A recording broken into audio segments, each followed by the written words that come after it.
Que filme incrível! Mais uma vez a DreamWorks cacetando a Disney e mais um monte de estúdios mostrando como que você faz um filme que todo mundo gosta.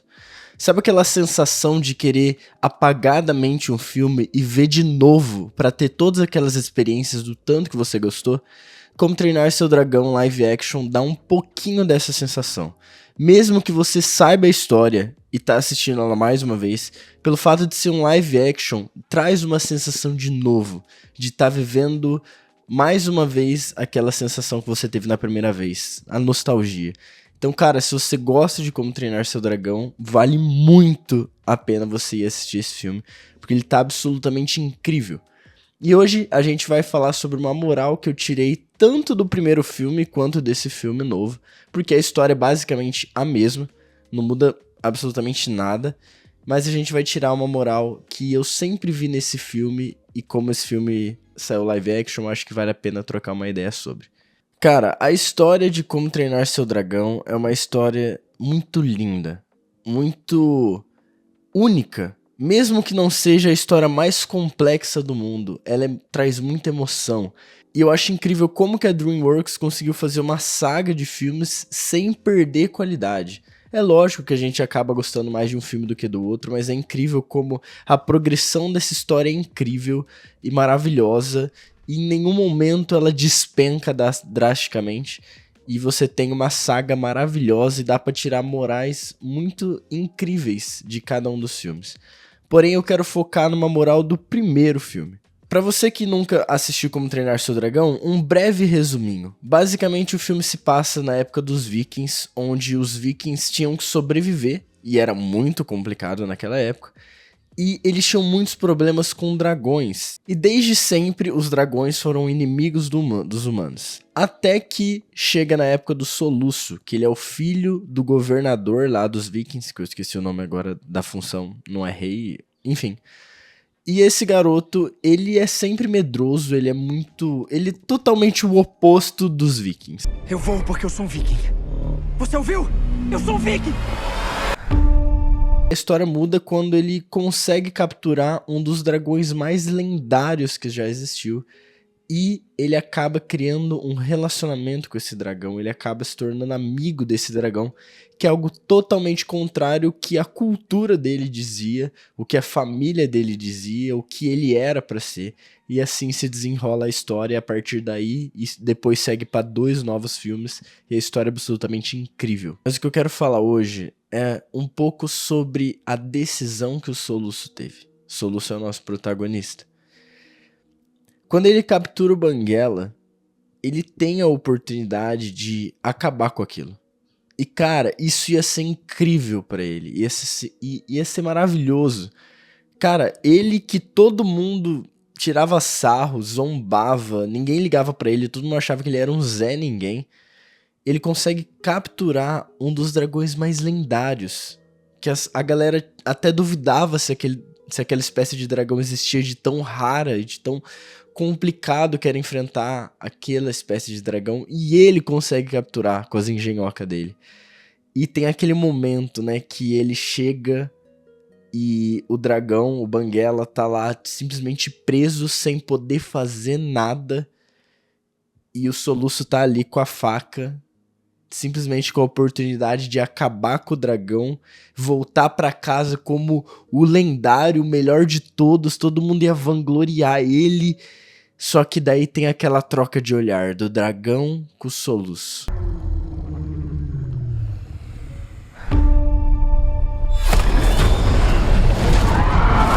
Eu admito que eu não acho que o Soluço simplesmente escolheu deixar o Banguela vivo. Eu acredito que aquela cena do Banguela conseguir sair vivo e o Soluço não matar ele envolve muito o medo do Soluço também. Eu acredito que o Soluço tem um coração tão puro que é difícil pra ele conseguir tirar uma vida. E você vê isso durante os filmes, que ele tem um problema muito grande em tratar os inimigos do tipo, ah, você é meu inimigo, eu quero que você morra. Cara, o coração do Soluço não é assim.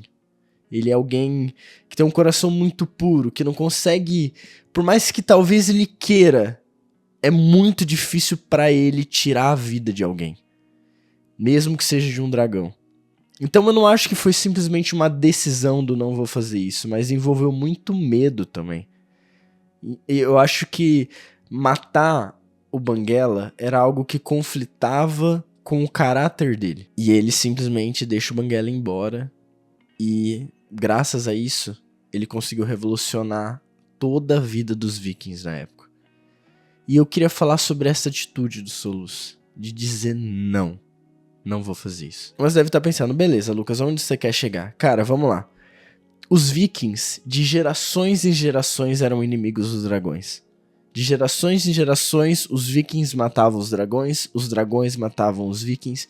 Em nenhum momento alguém parava pra pensar, refletir sobre aquilo e falar, mano, por que isso tá acontecendo? Eles mataram centenas de nós! E nós matamos milhares deles! Por que a gente briga eternamente com os dragões? O que causou isso? De onde veio esse problema? Não. Em nenhum momento você vê na história alguém parando pra refletir, pensar sobre isso e tentar entender o que tá acontecendo. Pelo menos não até o Soluço chegar, né? E eu acho da hora essa atitude do Soluço questionar o porquê que sempre houve essa rixa, sabe? E é muito doido que só o fato dele questionar, a galera já olha de cruzado pra ele e fica indignado de ele estar pensando aquilo. Como que você pode ter pena dos dragões? Você é louco da cabeça, eles matam a gente. Talvez eles não sejam tão maus quanto a gente pensa. Caso você tenha esquecido, a guerra dos nossos pais vai ser a nossa. Resolve de que lado você tá.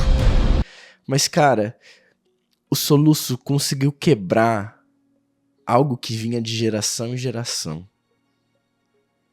De geração em geração, os dragões e os vikings brigavam, até que chegou no Soluço e ele falou, ó, não, comigo vai ser diferente. Eu vou questionar, vou tentar entender, se não tiver certo isso daqui vai mudar. Eu me recuso a aceitar e seguir isso em frente, adiante, sem entender. E ele chega à conclusão de que chega, daqui pra frente não, eu vou mudar isso. E cara, o quanto isso não acontece nas nossas vidas, né?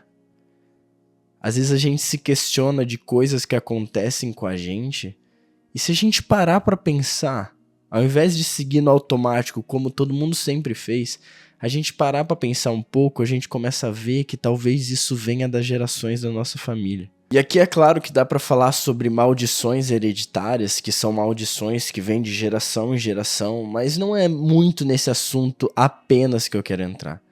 Mas eu quero falar sobre tudo. Às vezes sua família não tá sobre uma maldição hereditária, mas às vezes vocês estão com um problema hereditário, sabe? Desde a sua bisavó, vocês têm uma treta que passa da sua mãe pra sua avó e você com a sua mãe, e talvez um dia vai ser sua filha com você, e ninguém resolve isso. Tem até uma brincadeira que eu vi uma vez que é um monte de mulher falando, eu aprendi a fazer peixe com a minha mãe. E a gente sempre corta o rabo e a cabeça. Aí passa pra avó. Eu aprendi com a minha mãe. Corta o rabo e a cabeça. E vai passando. Até que chega na bisa, sei lá quem. E ela vira assim. Por que você corta o rabo e a cabeça? Porque não cabia na panela. Sabe? E ninguém nunca parou pra questionar aquilo. Eu sei que é uma brincadeira, uma ilusão meio besta. Mas ninguém parou pra questionar qual que é o problema, por que a gente faz isso? As pessoas não se questionam, não tentam entender, simplesmente passam pra frente. E aqui a gente tá falando uma brincadeira de peixe, da panela, mas talvez isso seja um problema. Talvez você nunca parou pra pensar por que sua família passa por tantas situações, talvez porque lá atrás alguém quis resolver alguma coisa, deu errado e isso seguiu adiante. Eu vou dar um exemplo da minha família. Cara, o meu avô sofreu muito com o pai dele. O pai dele foi alguém que não sabia demonstrar amor. Sabe? Não sabia demonstrar amor para os filhos. E meu avô sofreu muito com isso. E ele cresceu assim. Consequentemente, quando ele teve meu pai, foi a mesma coisa. Mas já melhorou. Sendo muito sincero, foi mais ou menos na mesma ideia, mas já melhorou muito. Porque uma parte do meu avô já dizia, olha, eu não vou ser igual ao meu pai. E isso foi melhorando. Mas mesmo assim, você vê que a relação do meu pai com o pai dele É uma relação de muito amor, mas de pouco contato. Não que eles não se amam, mas você vê que é difícil pra eles. E quando meu pai me teve, ele tomou uma decisão de falar: daqui pra frente não mais, eu não quero mais esse problema de pai pra filho. E cara, a minha relação com meu pai, eu amo a minha relação com meu pai. A gente não é de chegar e simplesmente dar um abraço e falar: nossa pai, eu te amo, nossa filho, eu te amo. Não, a gente tem um jeito muito único de se amar, de se tratar, e a gente ama muito um ao outro. Mas cara, teve momentos que eu parei pra pensar: meu Deus, olha do meu bisavô até o meu pai, o quanto que isso mudou. E eu sei que não foi só o meu pai que decidiu mudar, o meu vô também decidiu, do jeito dele. E daqui pra frente eu vou decidir mais uma vez, e não vai ser assim com meu filho, ou com minha filha, não sei. Sabe? Então assim, às vezes você tá passando problema na sua família, talvez na sua geração, e você vai ser a pessoa que vai dizer: chega, daqui pra frente eu não aceito mais isso na minha vida, não aceito mais isso na vida dos meus filhos, não aceito mais que isso se siga adiante. Deixa eu te falar uma coisa, talvez não vai mudar de cara, mano. A gente vê o filme, o Atitude tomando uma decisão e, tipo, em menos de um mês, uma semana, tudo dá certo. E talvez na sua vida não vai ser assim. Talvez você vai tomar uma decisão hoje, falar: daqui pra frente isso vai mudar e realmente as coisas vão mudar. Ou talvez você vai tomar a decisão de dizer chega hoje e as coisas não vão mudar simplesmente da água pro vinho. Talvez as coisas não vão nem mudar com você. Talvez as coisas vão começar a mudar com o seu filho. E daí seu filho vai passar pro seu neto e realmente as coisas vão mudar. Que foi o que aconteceu na minha família. Não foi simplesmente o meu pai que simplesmente mudou as coisas da água pro vinho.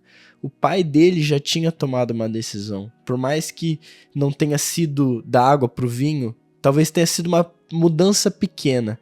Mas tudo já começou a caminhar bem porque ele tomou uma decisão de ser diferente. Talvez o chega que você vai dizer hoje para algo que tá vindo de geração em geração na sua família, não vai mudar a sua vida, mas talvez vai mudar a vida das suas gerações por completo. Uma decisão que você toma hoje. Então, cara, o que eu quero trazer a moral desse vídeo? Pensa o que tá causando isso. Pensa se isso não tá vindo da sua família de anos e anos. De pai pra filho, de mãe pra filha, sei lá, de vó pra não sei o quê. De irmão por irmão. Talvez você vai ser a pessoa que vai mudar a história da sua família. Se recusando a simplesmente seguir no automático. Decidindo que vai ser diferente a partir de você. Tomando uma decisão. Se posicionando. Então, se você tem um problema com isso, cara, procura alguém, tá? Não precisa resolver tudo sozinho. Ora, conversa com Deus, pede ajuda de um líder ou de alguém que você confia. Talvez você não seja uma pessoa religiosa, mano, pede ajuda pra um amigo, sei lá, um psicólogo, mas toma essa decisão. Tem algumas coisas que a gente tem que aprender a dizer chega, aprender a dizer não, comigo não vai ser assim. E se a gente não faz isso, a gente vai absorver tudo que tá vindo de decisões que pessoas tomaram lá no passado. Não traz isso pra sua família, pro seu futuro. Aprende a dizer não, aprende a dizer chega, encerra com isso. Beleza? Essa foi a moral do filme. Mano, vai assistir Como Treinar Seu Dragão. Filme incrível. Se você nunca viu, mano, vai. Pela primeira vez, que filme maravilhoso, mano. Mas não deixa de assistir a animação, mano. A animação é incrível. Eu sei que é velhinha, mas é incrível. Assiste a animação também. É simplesmente maravilhoso, mano. E mais uma vez eu peço aqui pra vocês, se vocês têm a recomendação de algum filme, algum jogo, talvez, não sei, algum livro que vocês gostariam que eu lesse e trouxesse uma moral que eu tive, por favor, deixe nos comentários e não esquece de compartilhar esse vídeo. Muito obrigado por ter assistido. Valeu, mano.